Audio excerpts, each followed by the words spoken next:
School avoidance is an issue that impacts young people and their families in large numbers. Even prior to the pandemic, in 2019, over 900,000 students were recorded persistently absent, up 20% on the previous year. With many pupils returning to the physical school environment after disrupted periods of home learning, the transition is proving to be a source of huge anxiety.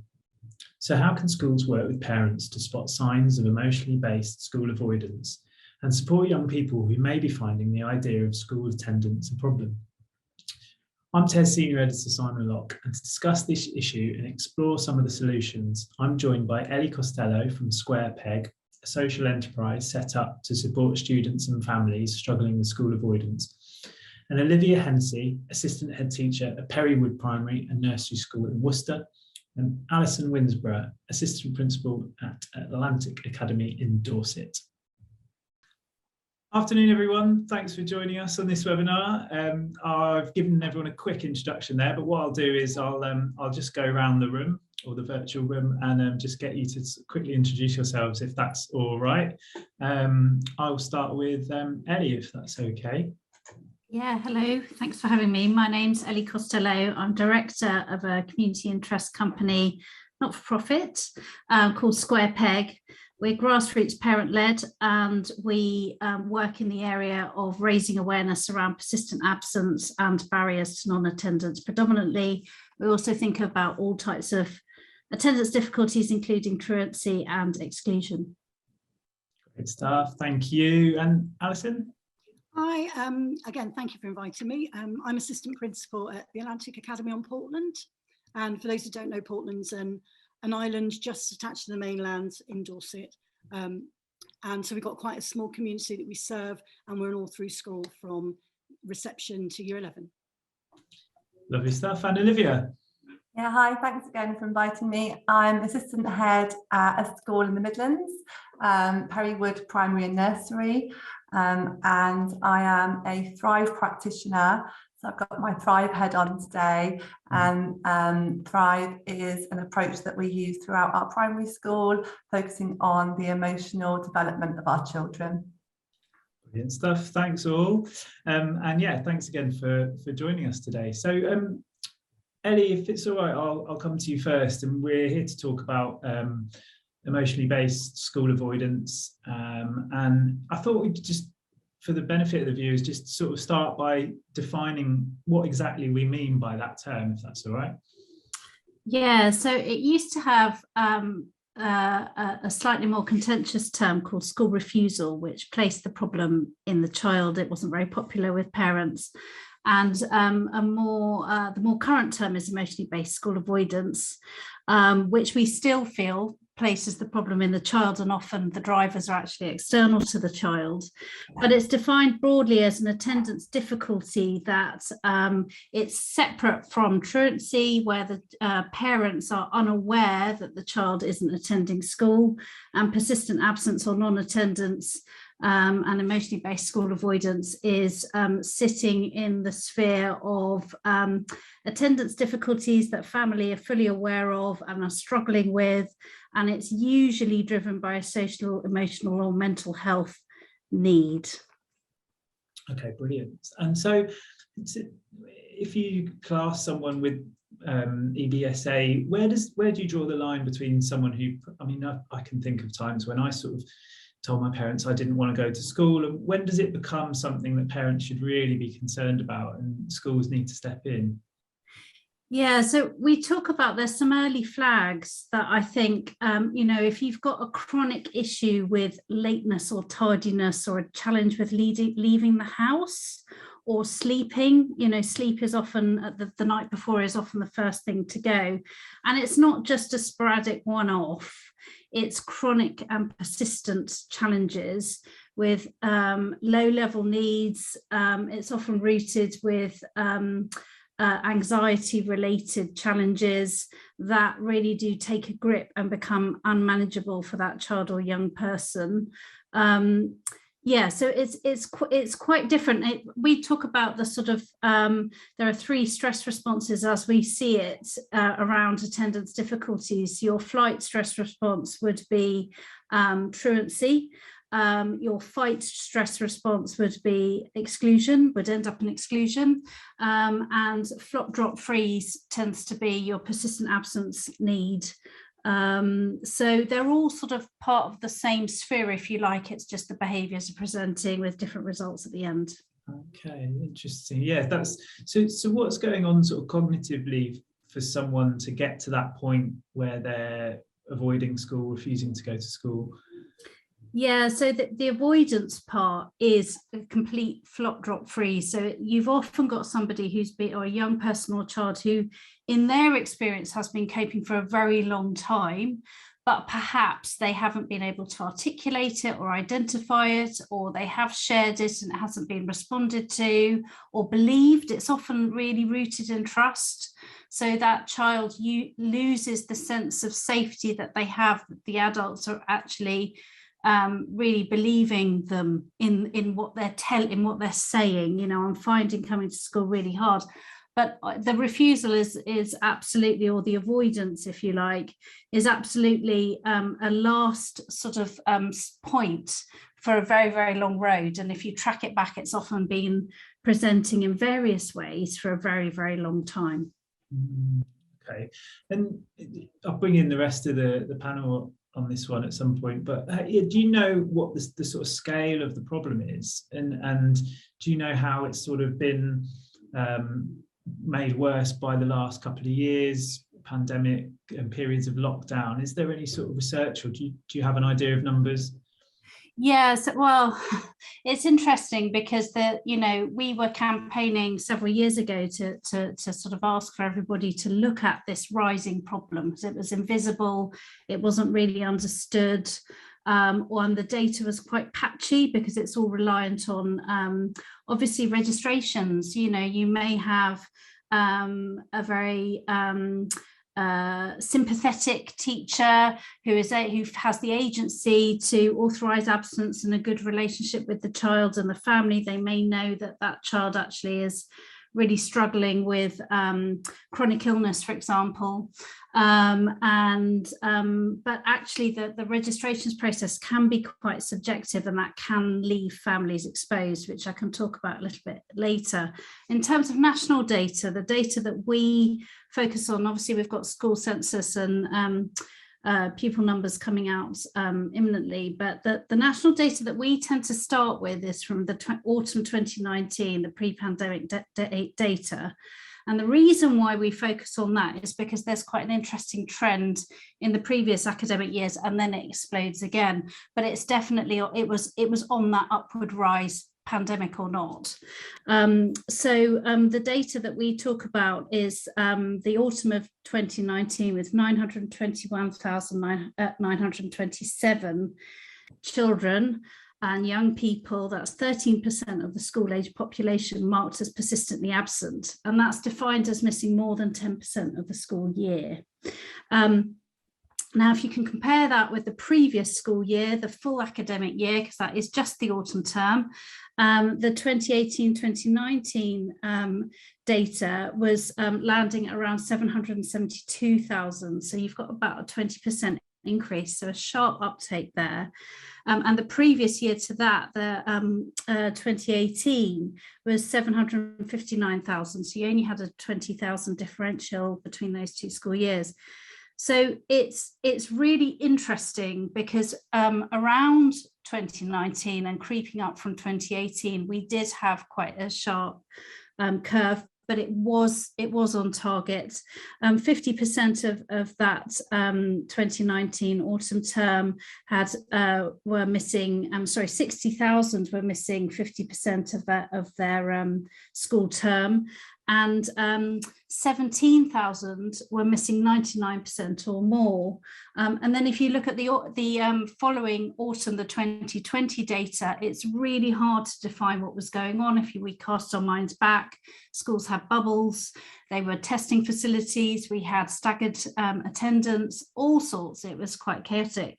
So trying to sort of pick out impact and understanding increases of actual attendance irrespective of COVID and because of COVID is quite difficult to pick out. So I think there will be some useful retrospective work to do from this census comparing to the previous year and the 2019, but certainly it's absolutely on track and rising exponentially now, the levels of need and the challenges around returning to education, children feeling safe in the classroom, the rise in anxiety, that sort of thing. Olivia, is that something that resonates with you? Are you seeing a rise in school avoidance? So what we've seen in school is the fact that the children have come back to a different climate. 2 years ago, they knew their routines. They knew the consistency of school. They knew what they would do in the morning. They would get up, they would come to school, they would have their break time, they would have their lessons, their lunch, and the end of the day. To us as adults, we don't think anything of that. But to a child, that's their whole life. And everything around school, every little interaction is their life. And so the fact that the pandemic hit, and it hit so quickly, and everybody was just dispersed, and we've done so much work in school about connection, about teacher, parent, child connection, everything about that, and it all went, didn't it?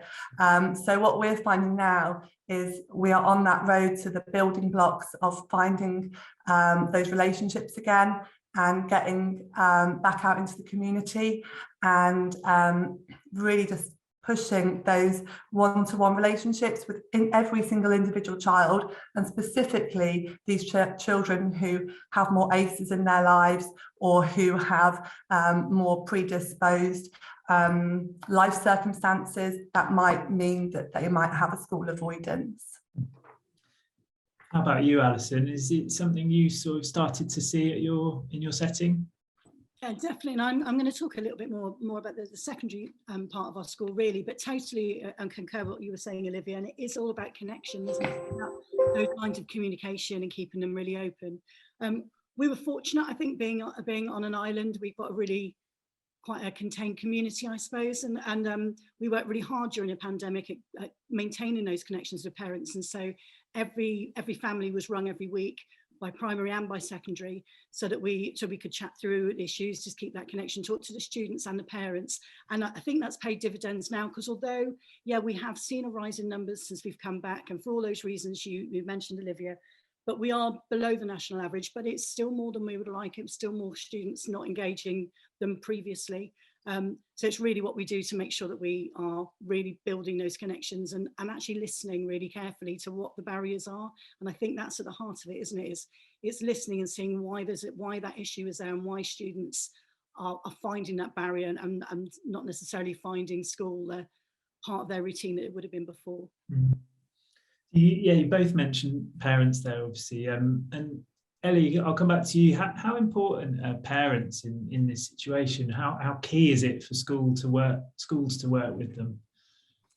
Yeah, vital. I mean, I see it as sort of both sides of the child's life, really. You know, they've got much of their waking life in school with teachers that they connect to and want to feel safe with and want to do well for and want to impress, and their peers.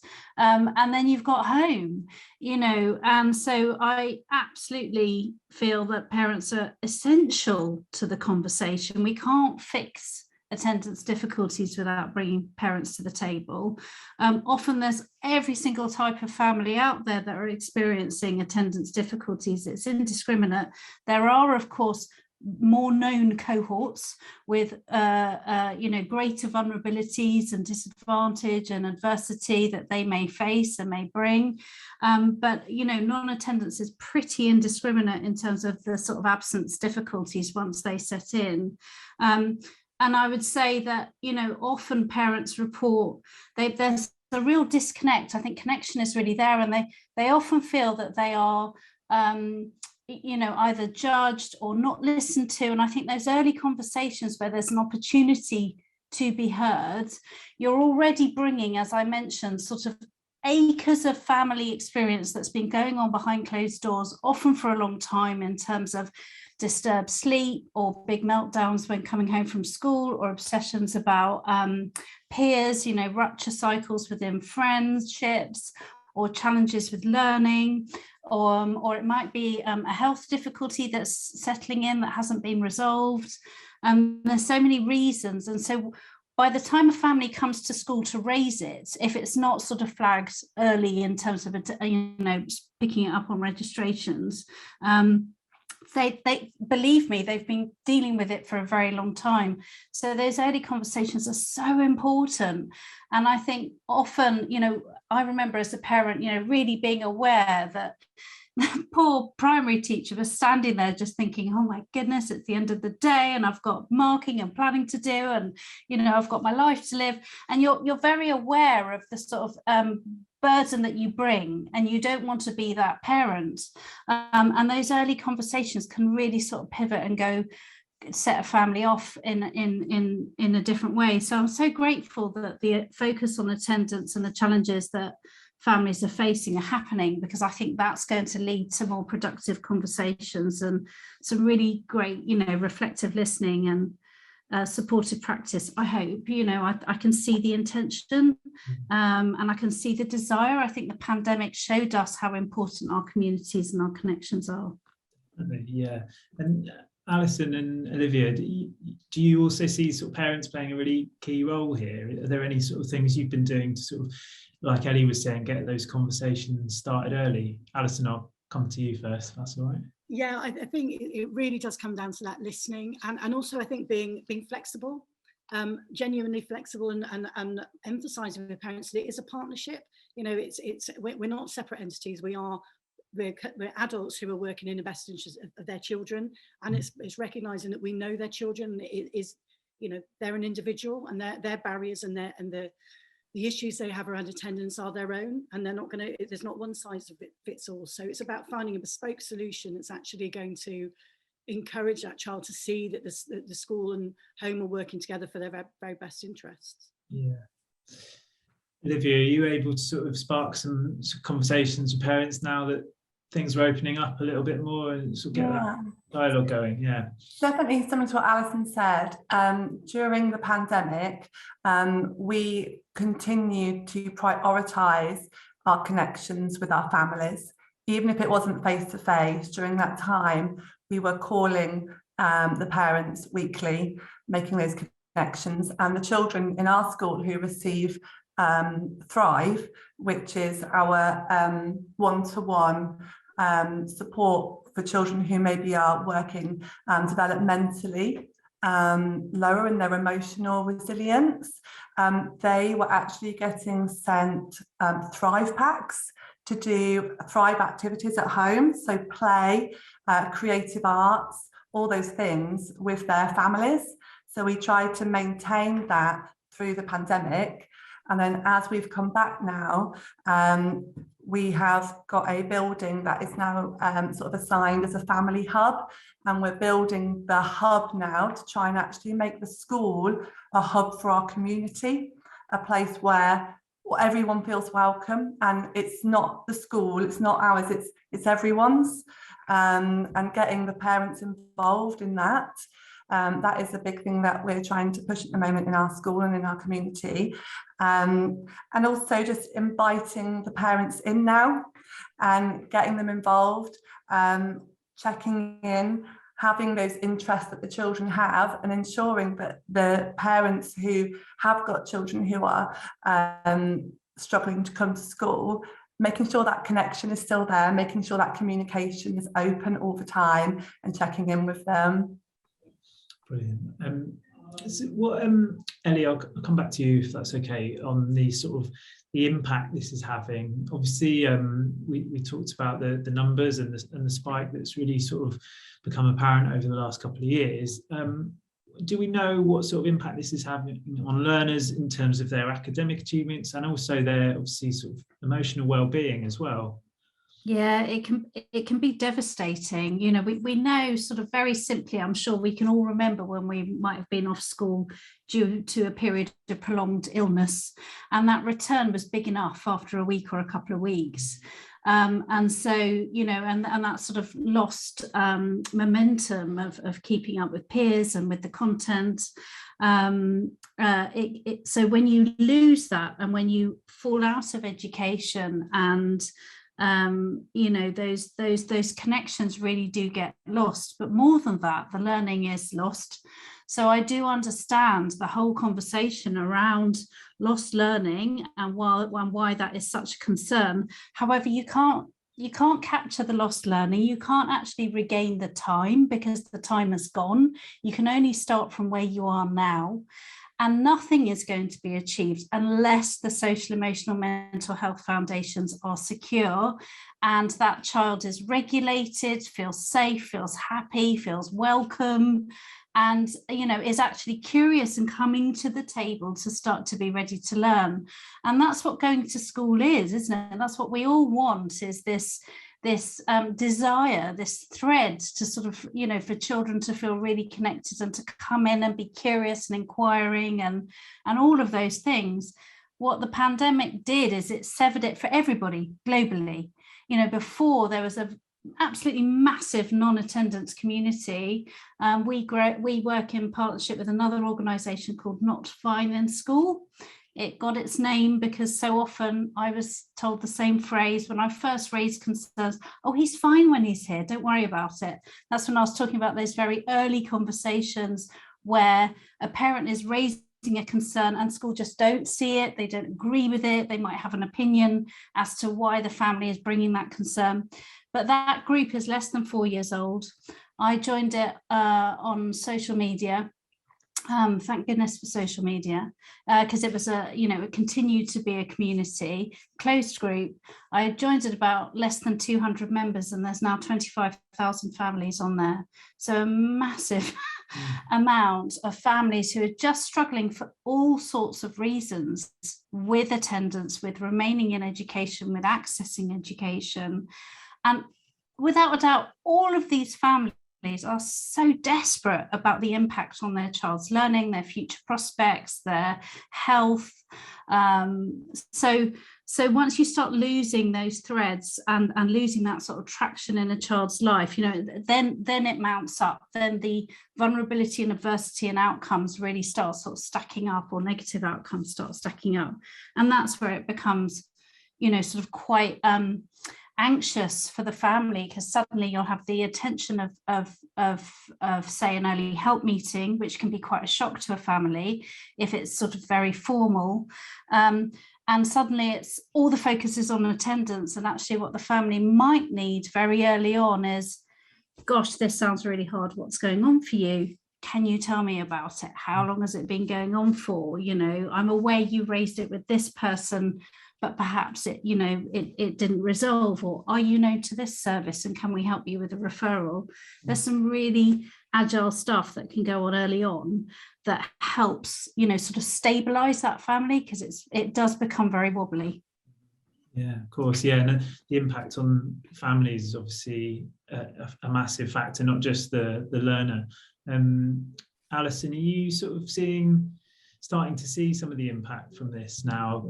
I guess from an outsider perspective, you know, restrictions have been lifted, we're sort of in what recovery mode, but actually some of the impacts only just being sort of realised, I guess, at school level.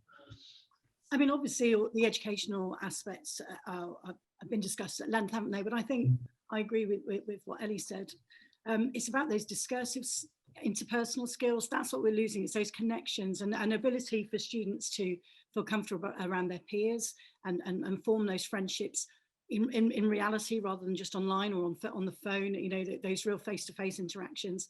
We've had a big thrust at school on oracy, because when you're learning online, the ability to discuss things in a natural way is really, really difficult. I mean, well, ironically, we're doing that today, aren't we? But it is different. It's a different skill, and so we've been really trying to encourage our students to express themselves and be confident in speaking out and saying what they think. And that, you know, that's they're having to learn that in a way that they wouldn't have had they not had the last 2 years, because they would have been doing it just intrinsically, I think. And so I think it's all those social skills that they need to, and that's ultimately one of the things that they'll be using in, you know, when they go out into the workplace, is actually preparing them for that sort of normal interaction. Yeah. Olivia, in your sort of conversations with families when it comes to school avoidance, how are you seeing a sort of impact there? Are they struggling? Is that a sort of an immediate way of sort of resolving the issue? I think for us, I think it's about, whenever we speak to any family, it's about like normalizing those fears and worries and validating where you are. And actually, similar to what Ellie said, saying, I see you, I hear where you are, and we're with you, and working as a partnership, and actually sort of supporting and getting the families alongside. I feel like that is the best way forward. As a school, we try and say that we have a sense of place, so we're playful, loving, accepting, curious and empathetic. And I think that can come through all of interactions, not just with children, but with parents too. Brilliant. Yeah, okay.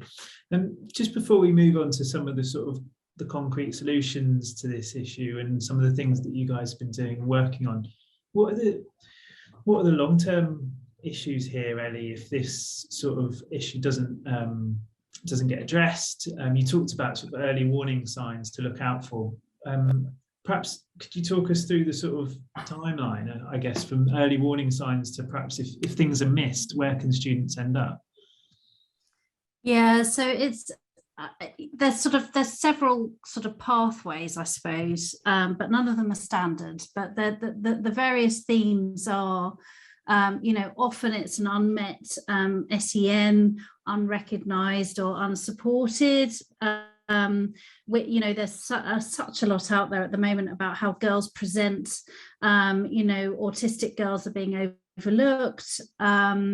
But I saw another piece this morning about the numbers of girls that are ending up in CAMS. So again, there's something there about how girls are able to identify and express their mental health distress and sort of discomfort, and boys maybe aren't doing that as well. So there's a sort of disparity there that's happening, with maybe boys are being overlooked, or perhaps, you know, we know that boys disproportionately end up in exclusions data, you know, because there's a fight reflex going on there. Actually, in persistent absence, there's no gender disparity, it's pretty even. The sort of timeline can go from starting with disturbed sleep and an issue with getting to school on time, and then that builds and builds and builds and builds to full non-attendance, breakdown, tier 4 CAMS. That's the sort of, you know, that's the trajectory. You know, everyone knows school to prison pipeline is a risk, but you know there is absolutely a clear increasing pipeline, certainly to tier 3 CAMS, which is swamped, and rising numbers at tier 4. But often it can be a single event, such as a pandemic or a bereavement, or dad being in a fatal car crash. Well, that is a bereavement, or, you know, a parent experiencing sudden illness. There can be a single event that can equally, seemingly out of nowhere, trigger emotionally based avoidance. But actually, if you look back and really do the sort of unpicking in the history, you can actually see the vulnerabilities creeping in more often than not. But also you can have a sort of stress response, trauma response to a single event. So the consequences are really devastating in terms of declining ill health is a big one. You know, we can end up with quite a few young people who will end up with chronic illness or immunity conditions, which means that once their immunity is compromised, they're then stuck in a sort of quite negative health spiral. But predominantly, it's ending up in, you know, with high mental health needs, or there are those that are ending up, you know, at risk outside the school gates. I know the commissioners are talking a lot about risk to obviously criminality and exploitation, and that is a consideration, of course, and a consequence. So, you know, the stakes are high. But I would say that the majority of persistent absentees, because the figures are so large, are in homes with parents who are absolutely desperate and don't know what to do. And perhaps, you know, a timely early help or mental health support team referral would be really beneficial, or some specialist teaching support. What we find with a lot of our families, though, is that actually they need something a little bit more intensive than a short fix. So once your attendance is really sort of getting up sort of above 80 or lower than 86%, so you're really starting to sort of get into sort of some quite chronic difficulties, that's where the needs can suddenly flip. You can see like a pivot overnight where you've kind of maybe got a young person who's just about clinging on by fingernails, and then you can pivot and they can suddenly end up in A&E, you know, with an attempt on their life. So the stakes are really, really high, and that's why those sort of vulnerable young people really do need that sort of understanding response. Yeah. To be taken seriously. I think that's the biggest theme that we get, that they're either ashamed to express their mental ill health and the challenge and how long they've struggled with it, or they don't feel like it's going to be believed. Alison, what are some of the ways you're helping to sort of help parents with these issues? And Ellie talks about some of the sort of early warning signs there. Are you sort of able to flag, you know, sort of tired students that are tired or struggling with sleep, and have those conversations with parents early on? Very much so, yeah. So and I think it's about having the dialogue with the parents and with the students as well, and it's about being flexible. And I come back to that flexible approach, because it is about really, really listening, and as a school, finding what the barriers are and being creative about what solutions that might look like. And that can take many forms. I mean, we have different layers of support that we put in depending on where students or families find themselves. But it is really about tailoring the support to fit the needs of the family, and taking a very, very much a non-judgmental approach. I mean, I think it was you that said, Ellie, that people find themselves in these situations from a multitudinous kind of range of circumstances, and every circumstance is entirely different. So you're not going to find a hat that conveniently fits everyone. We've really got to try and listen and be flexible and be responsive to where the family finds themselves. But I think it is really easy for families to feel that they are being judged, and so that the school has to work very hard, I think, and that's where that communication, I think, hopefully that our schools have done through lockdown will have helped, because you've had a very human dialogue at a very difficult time. Yeah. What elements of flexibility are you able to offer when children perhaps are sort of starting to struggle with attendance or refusing to go to school? We have a team whose job is to really work with those families on a one-to-one basis. So we have a member of staff who work very specifically with students who are struggling to come into school. And again, that's a flexible approach. It might be coming and meeting them and bring them into the school building and chatting with them. It might be doing part-time timetables to try and work them up, finding out what particular subjects they might be struggling with, or what aspects of the school day, whether it's, you know, sometimes for some students it might be breaks and lunch times. I mean, it's not necessarily lesson time, and it really is listening and unpicking. You know, and it might be something as simple as actually, if a student is very disengaged with school, actually going around, being the human face that goes around and actually visits, and so that member of staff is in their home environment, and so they become a member of the school community that they envisage as part of their reality. So I think there are many ways shapes it can take, but it is about listening and being responsive, I think. Yeah, that's an interesting approach, sort of bridging that gap between school and home by sort of meeting them halfway, if you like. Yeah. Olivia, how about you? What are you sort of doing in terms of those like early warning signs that Ellie mentioned? So here at Perry Wood, we do, like you would in academics, you would assess your children on English and maths, and those are all very high priorities for all of us in school.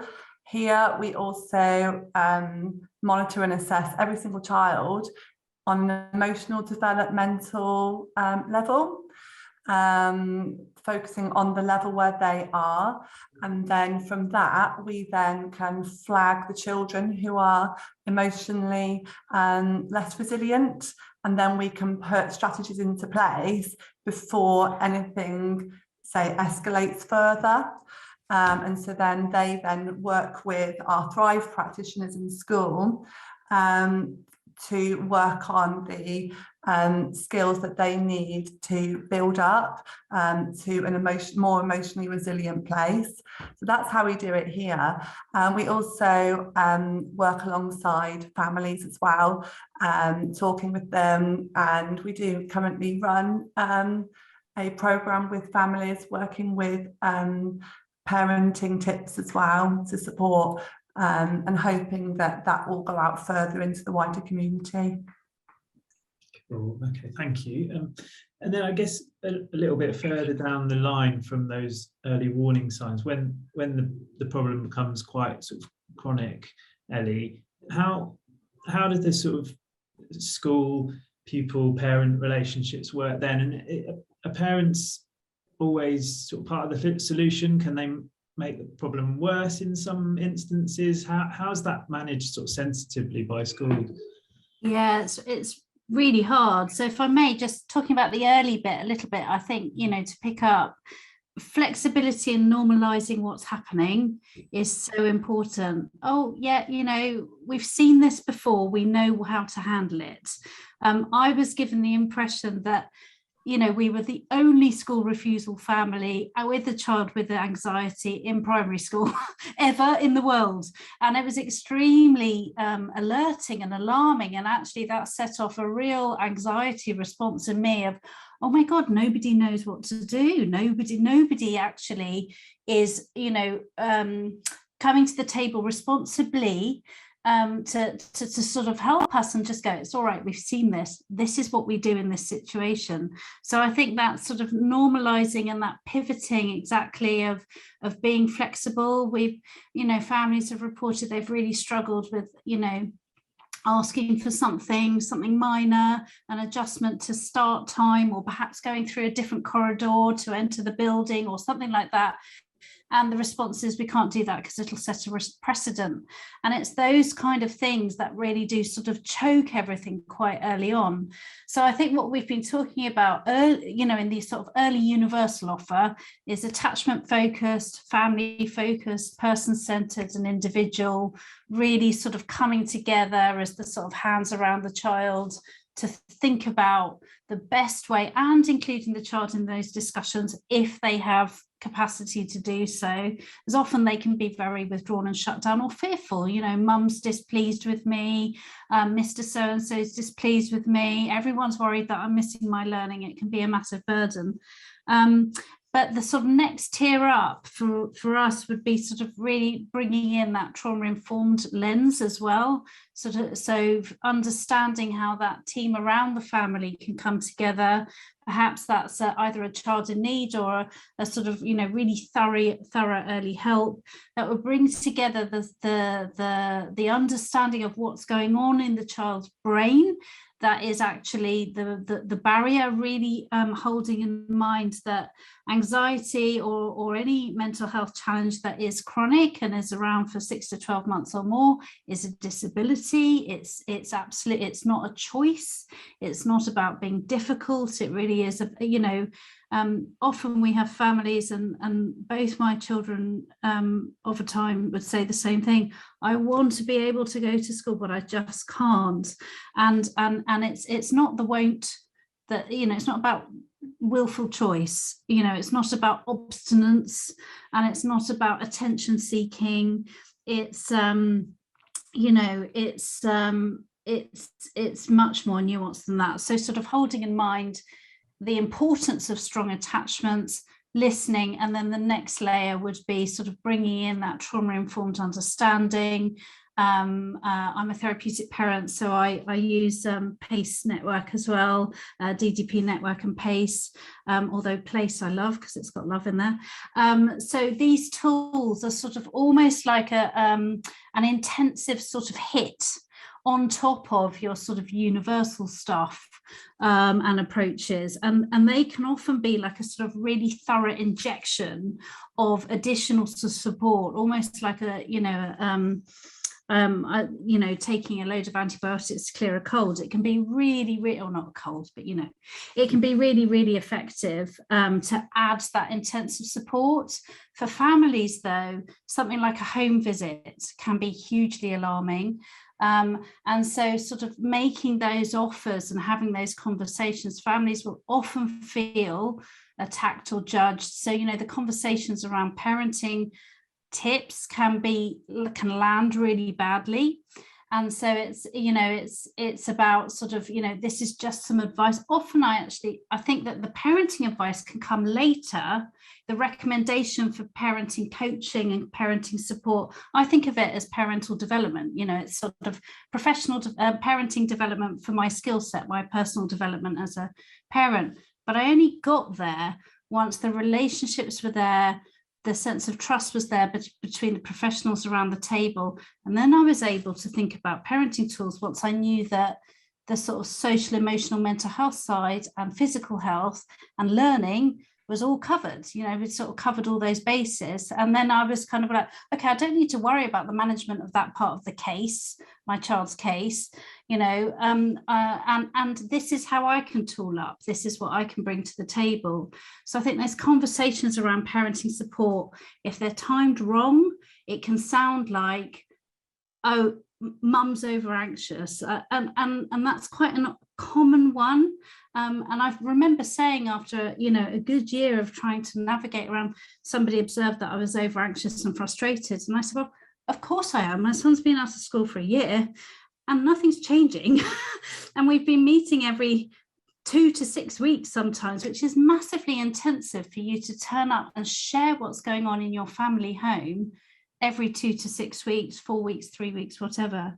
So it's about really sort of holding in mind the delicacy and the fragility of that, because it is enormously destabilizing. It can remove dignity. It can be really disempowering and make you feel more vulnerable.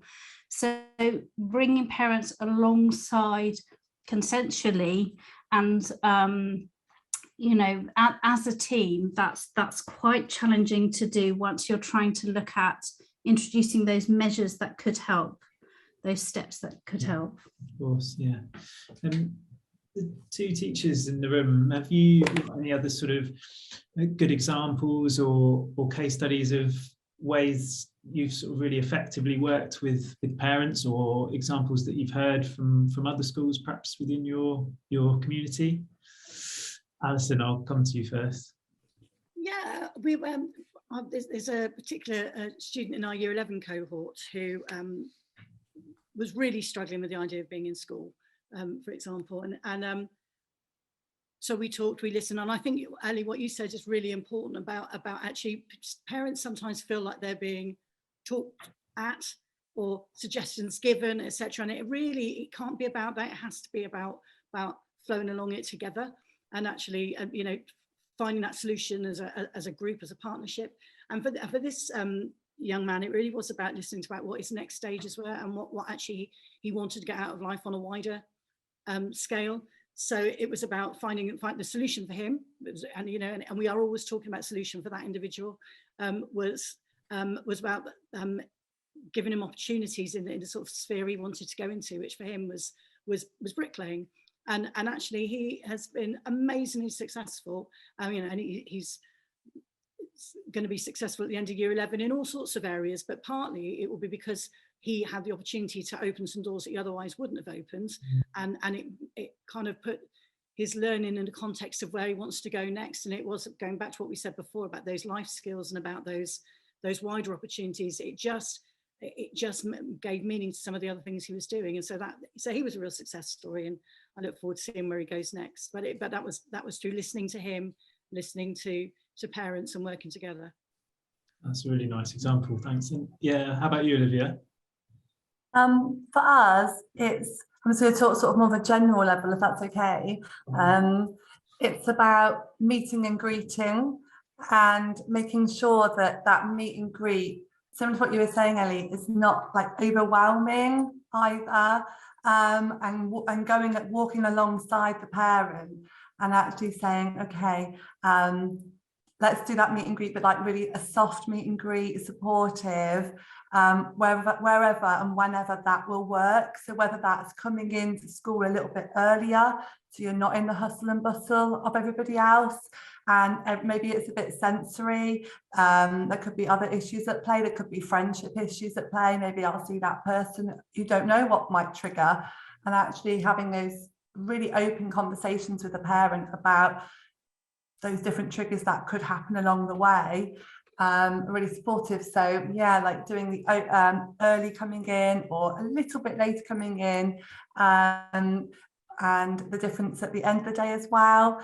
So supporting the children at the end of the day, because again, that's that hustle and bustle time, those times when it can change is happening. So supporting them in an individual bespoke way of ending their day. Maybe there are triggers through the day that the child is anticipating, and so then doesn't want to, well, doesn't, not that it doesn't want, the child doesn't want to, but that they're unable to cope with the pressure that's going to come along in their day, potentially at break or lunchtime. So then it's having that open discussion. If it's a Key Stage 2 child, you can actually conversate with that child using words and saying, well, how can we help you? What can we do to support you at break and lunch? And actually we have different provisions across the school for various children for their lunchtimes to be successful, so that we don't get that fight, flight or freeze during those times, because that's that secondary behaviour, isn't it? Where we, you know, that's the secondary thing that's happened after actually something that might be really stressful for them. So we try as a school to alleviate that before things escalate. So actually supporting these children and saying, yeah, we hear you. Actually, it is really tricky for you, isn't it, during these times? What can we do to support? And we've had loads of successes in school where children are actually now feeling really at ease through the ups and downs and the waves of the school day and supporting that school day. And 100% what Ellie and Alison said, working alongside the parents, and just that open dialogue together. Yeah, that is really supportive.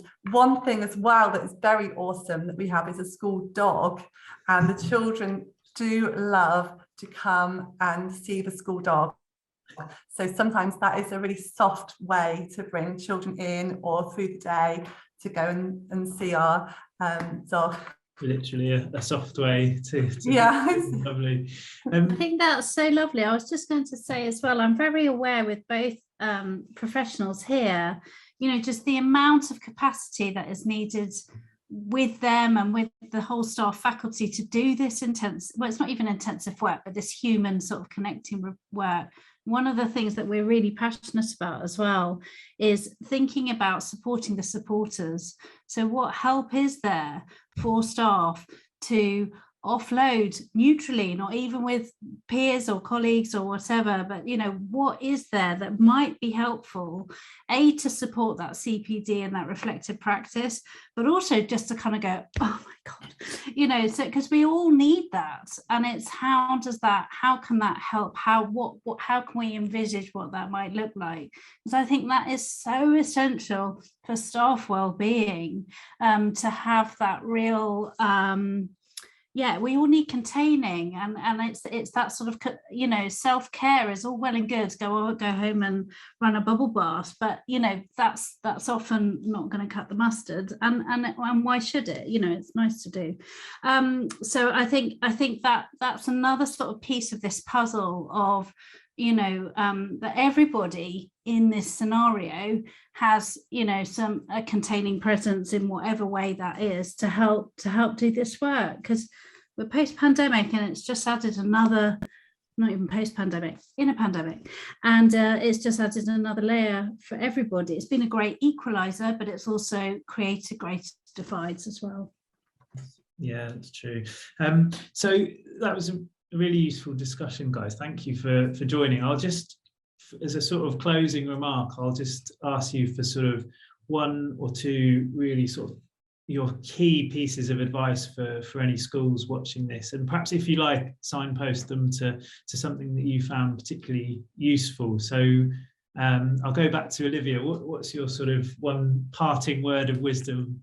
Okay, maybe I would just use that acronym again for being a school that offers place, playful, loving, accepting, curious and empathetic. It takes more energy, it takes a lot of mental strength, and like Ellie said, you need to have the well-being of everyone. But yeah, playful, loving, accepting, curious and empathetic. Lovely, thanks Olivia. How about you, Alison? The word I'm going to come back to is listening. It's about keeping your ears open, your heart open, and being empathetic to people, and also realizing that there is not one solution that's going to fit everyone. It's about listening and being flexible in how you support people. And Ellie, to finish? Yeah, it's not one size fits all, is it?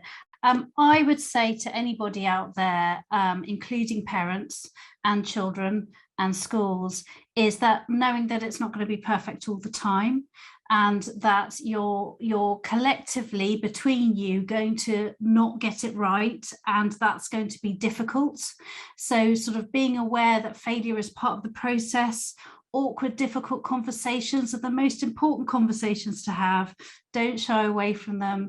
And actually, once you start seeing some progress with the child, don't bank on it just because they're not being manipulative, but just because the difficulties with re-engaging with education and with stabilizing mental health, it's woolly and wobbly and like trying to knit with spaghetti, and it will try to seek out all of the weak spots, not because there's a really sort of Machiavellian child in there, but just because children are wired for safety, and mental health takes a long time to calm and stabilize and not be easily flipped.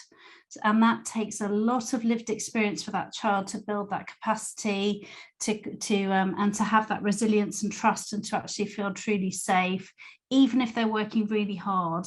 That their mental health can sort of spin them on a sixpence. So yeah, just knowing that failure is part of the process, normalizing that's okay. It's about how you come together and repair that and reboot and carry on. Brilliant stuff. Thank you. And yeah, thanks again, everyone, for joining the discussion. I think it's been really useful, and we've packed a lot into that time, and we've managed to wrap up on time as well, which is always good. So yeah, thanks again, everyone, for joining, and thanks to everyone for watching. See you next time. Cheers.